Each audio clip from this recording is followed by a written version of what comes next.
All right, y'all, we back with another video. So today we are going to be doing another showcase, and the showcase that we're going to be doing is actually for Yuji. He is the newest character that has released on the global version. Of course, one of the many banners to come.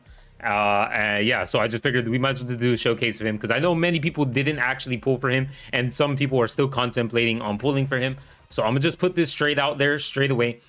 If you have Yuta, you do not need Yuji. You don't need him.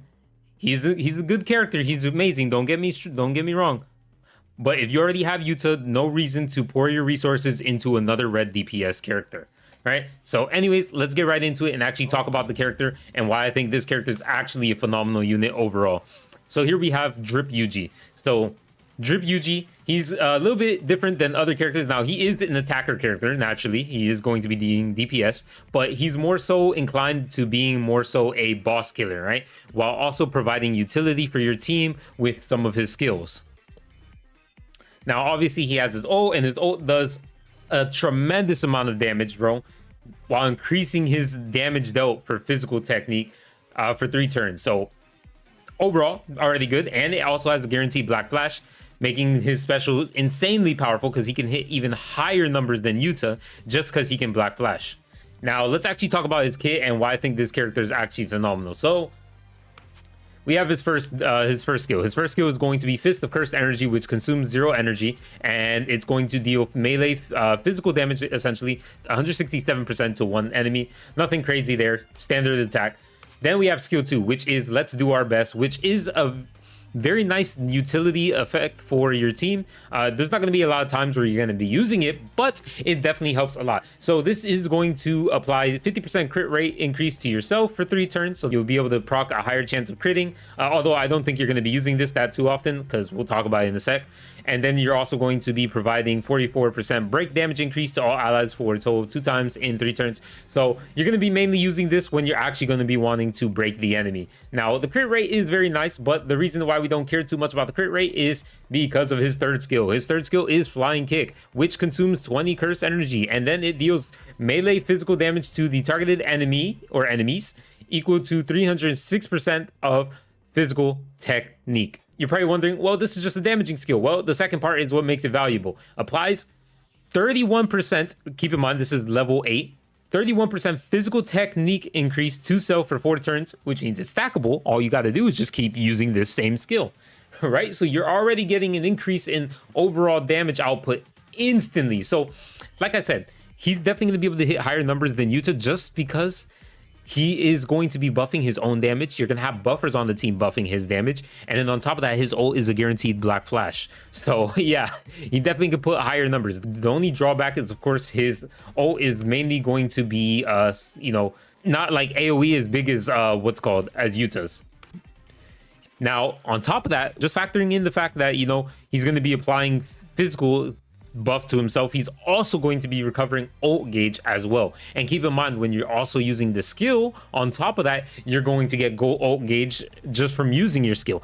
And then if you have like-minded sisters on top of him, well, the enemy is cooked, because if you manage to crit, you're getting 200 ult gauge on top of that, right? So he can charge his ult very, very rapidly, and he only requires 1,363. So just between your skill giving you 200 and then 160 also from the skill effect, and then on top of getting 200 from literally the like-minded sisters when you crit, is already almost nearly half. So yeah, it's actually insane how quickly you could get it. Now, the passives, of course, the passives for the characters for Yuji's are usually the same thing, where, you have instant death, soul notification, and then, soul resistance, and obviously poison resistance. Nothing crazy. That's just the Sukuna's Vessel passive. So we're not going to really pay too much mind to that. There's some cases, very situational, but there is some cases where it's useful, but you don't really need this. It doesn't matter. It's irrelevant. Then you have his ult. His ult is Flurry of Cursed Energy, so he will deal melee attack to target enemy equal to 1,272% of physical damage, and applies 40% physical technique damage taken increase to the enemy for 3 turns. And Black Flash is guaranteed to launch. This guy can put some crazy numbers and rapidly throw out his ults like nothing. That's why his ult is literally called the Flurry of Cursed Energy. He is flowing with that thing. You throw characters like Kaito on the team with him and characters like Megami on the team with him, it is literally over. You ult with Megami with his domain expansion, and then you just start debuffing the hell out of them while your Kaito is just providing cursed energy regen for your entire team and the Yuji, because keep in mind, just Yuji's third skill only requires 20 cursed energy. So you're going to rapidly always have this available to you all the time. So he's just spamming skill 3 the entire duration with Kaito. And by Kaito, I mean Yuki, right? Just so nobody gets confused. But yeah, he's insane. He's insane. I just think people don't give him enough credit because on the JP side, it was kind of the same thing where global, where we got Yuta first, right? And then everybody already had Yuta, so there was no reason for people to actually pull for Yuji, because Yuji was like directly almost like, I believe like right after, like not even like a couple banners after. So it's just like most people didn't pull for him just because they were saving their currency again. And I feel like that's going to be the same case for global. Now, like I said, Yuji is definitely no slouch. Crazy, tremendous damage output. Crazy damage output. Now, let's actually go to the team formations. So here we got the Yuji GOAT team, which is going to be the standard team where you kind of have 2 buffers. And then, of course, your 2 DPSs. A lot of time in tower, that's going to be kind of your team layout, just because you might not have enough damage just with 1 DPS character, and you might need to split it between 2 DPS characters. So we have this one as our standard team, and then this one is going to be our nuking team, where we're trying to do as much damage as possible with Yuji. Now, I'm also kind of debating on doing a run as well, where I can use Yuki and then, of course, Domain Megami, and just keep spamming Yuji's skill 3. We'll see if I do decide to do that as well, right? But anyways, without further ado, let's actually go into a couple quests. So we're going to do, I believe, the Panda quest just for the nuking. And then for showing the team, I think we'll just go into like a neutral event. So we'll probably do the special grade Cursed Spirit fight for formidable foes. And then for the Yuki team, I mean, we'll figure something out for the team that has Yuki in it, surely, right? All right, so here you're on the special grade Cursed Spirit EX2. Our main goal here is just to stall on the first wave as much as possible, so that way we can enter the second wave with our ults up and as much of our buffs as possible. So we're just going to be using our skill 1 for practically all our characters, all on the same middle guy. No, except Yuta. Yuta's actually going to use his skill 3 here. That should be able to finish off one of the masks. And one of the masks goes. Take a little bit of damage. Damage taken increase. It doesn't matter. Should be able to start buffing here. We're just going to normal attack again with Yuji once more. And then we will use skill 2 on Yuta, just because I want to make sure I have at least 10 cursed energy to be able to heal. We're going to take out the big guy, because the big guy is quite annoying. He can stun.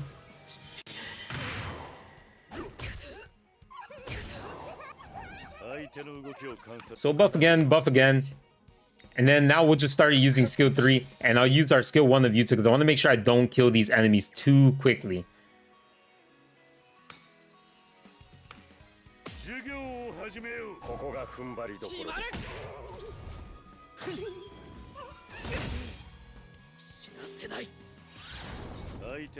So buff one more time, right? And then that will lead us into the next following turn, where we will ultimately be able to use our ult and nuke the enemy, right?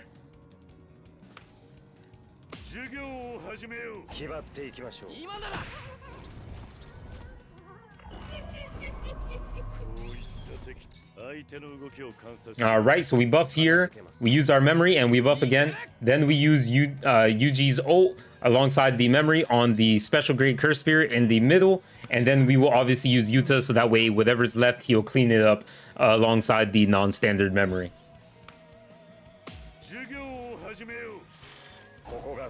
And we got the loading, which means the fight is over. So 9 million, I mean, excuse me, not 9 million, 1 million, right? With the enemy still having break up. And then we got the following, you know, obviously 2 mil from Yuta.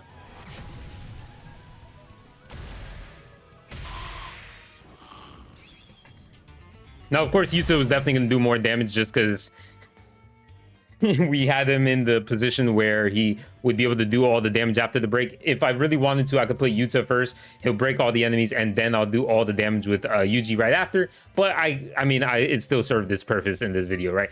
So now then, let's actually do Yuji in a nuking scenario, right? Where you're able to kind of just spam his ult very rapidly and fire them out. Obviously, he's going to be able to use his ult many, many times over compared to Yuta. And I mean, of course, my Yuta has fully invested ult. Meanwhile, my Yuji doesn't. But, you know, I'm not trying to make any excuses. Regardless, let's actually get on with the showcase and show him off in other situations.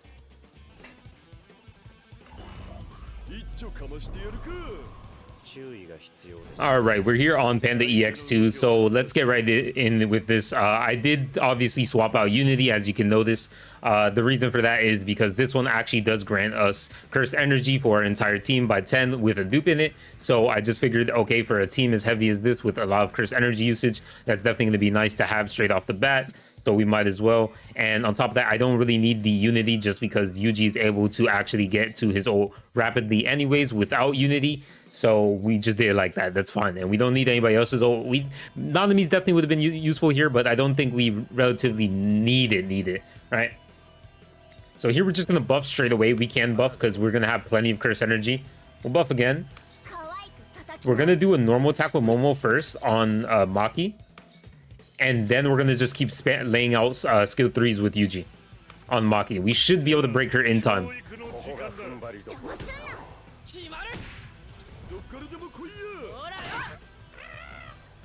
All that matters now is just straight RNG. So we're going to use our memory here, and then we're going to use our buffs again. Now we can start buffing with our Momo, because even if we're able to use it 3 times in succession now with the amount of curse energy we have, so even if we don't get to it in time, we should be able to get into it in time. That's what I'm saying. We're just using it for the early on damage, right? So that way we can actually try to break Maki in time, is what I was trying to say. Jesus.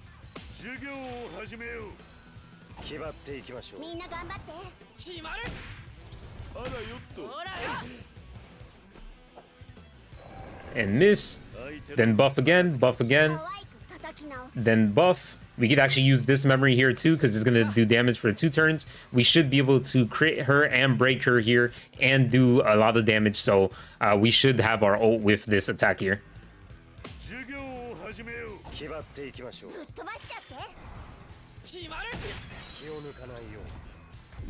Now we just gotta hope Kathy doesn't attack the... Okay, good, perfect. All right, so now we're just gonna buff, and then we're going to use the memory with Yuji's ult on top of Panda, and yeah, we're gonna absolutely obliterate him, by the way. Rest in peace, Panda. Now, obviously, the perfect case scenario would definitely be using the ult with... using Nanami's ult with Yuji, but we don't have it. 2.5 mil. Keep in mind, he's able to, like, just throw these out like they're nothing. Literally.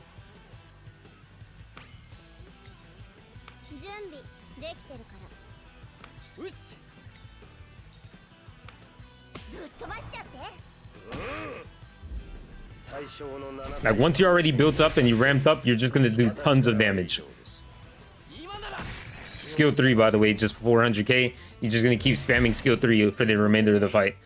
Then you'll be able to get ult again. As you saw, I just got a chunk of ult as well. But yeah, ultimate spammer. He definitely can do tons of damage as well on his ult, as you saw there.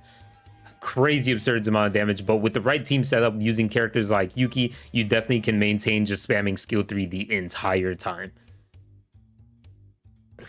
All right, so we're here with a bonus. This time we're going to be using the Megami with Yuki on the team. This will obviously will get a lot of debuffs onto the enemy, so that way our Yuji can do more damage. And then we have Yuki to provide curse energy regen, so that way we can spam all our skills from our characters. And then obviously Momo will be able to spam her buff the entire time, just because we will have Yuki on the same team as her, and Yuji will also be able to spam, right? So let's get right into it. So we're going to be using skill 3 because this increases the amount of taijutsu damage they take, physical damage. So then we're going to be using Unity and skill 2 just because we can.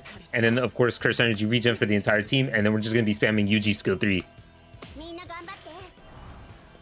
We're going to go before Maki first, obviously, because Maki is the most tedious and the most annoying in terms of damage output. Use skill 3 again. Then we'll buff again. Then we'll attack. Then we'll skill 3. If we do manage to Black Flash, oh, we didn't. If we did manage to Black Flash, we definitely would have killed. He missed. Unfortunate for him. We use skill 3 here on Maki. This will break the enemy, and then on top of that, that should get our Megami to max ult, so that way we can ult on the next turn and then do it with Yuji. We're gonna buff again, then we're gonna provide Curse Energy regen, and then we're gonna spam skill 3 on... who should we do it on? I guess we could do it on Kathy, right? We should be able to kill Kathy in one hit, right?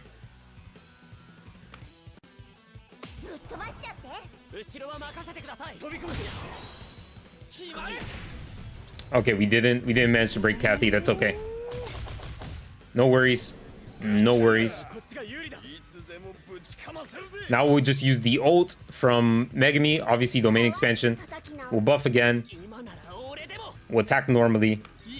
And then we will attack again normally, right?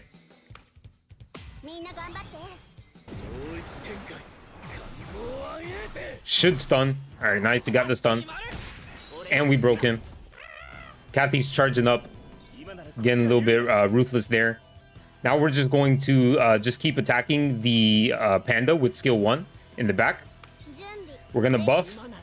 We're going to attack Maki here, just because we want Maki out of the way. We don't want her coming back from her break.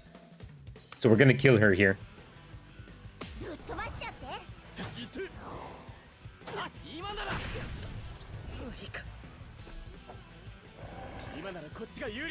We'll debuff Panda again. We'll buff. We'll ult. Now, obviously, I could have waited another turn to get more debuffs on Panda, but I feel like then he won't be broken anymore, right? And then it would be kind of hard to showcase. And I kind of want to do as much damage as possible, so we'll do this. Make sure I'm doing all this right. Now, obviously, Yuki's not going to be giving us a ton of damage right from his ult or anything, but we're mainly just using the ult for the combo ult effect. And then on top of that, we are going to be getting the perfect synchronization to go off, which will increase all allies damage dealt and give Yuji as much damage as possible, right? So here we go, and we do our damage now.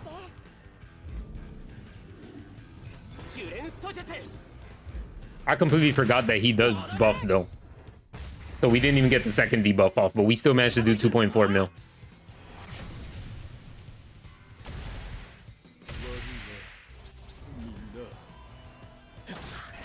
So I probably could have waited one more turn.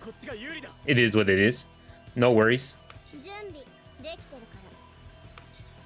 But yeah, as you can see, you're just spamming your skill 3 and just charging all your ult. Debuffing them like crazy and just doing tons of damage. 500k every time you're using your skill 3. And then on top of that, once you manage to do your ult, you're going to do like millions, right? And you're just going to keep spamming that the entire duration without stopping. You're going to be breaking them rapidly and constantly as well if you're using the skill 2. And of course, you have Momo on the team. Momo's also increasing your break damage, so you're going to rapidly get these enemies into the break state and do even more damage. Very often, occasionally, you're just going to be dropping these 3 mil nukes while also being able to increase your overall damage output. So then you could spam again too, because your skill 3 is a buff and a ult charge and a DPS move. So it's like, yeah, I mean, this character is actually insane. Very, very powerful for you know, boss nuking. Like if you're trying to kill like a singular boss, he's gonna get through that boss very rapidly, better than any other character. Like literally, like he's gonna break him, he's gonna charge his ult, he's gonna do tons of damage. He has good break potential because obviously you're gonna be pairing them up with Momo if you have her. If you don't, it's fine, you still have your skill 2, which can also increase your crit and your break, right? So anyways, that's basically going to be Yuji. Overall, I think he's an amazing character. So yeah, I mean, it's unfortunate that the timing wasn't good at all because, I mean, obviously Yuta. But yeah. Anyways, peace.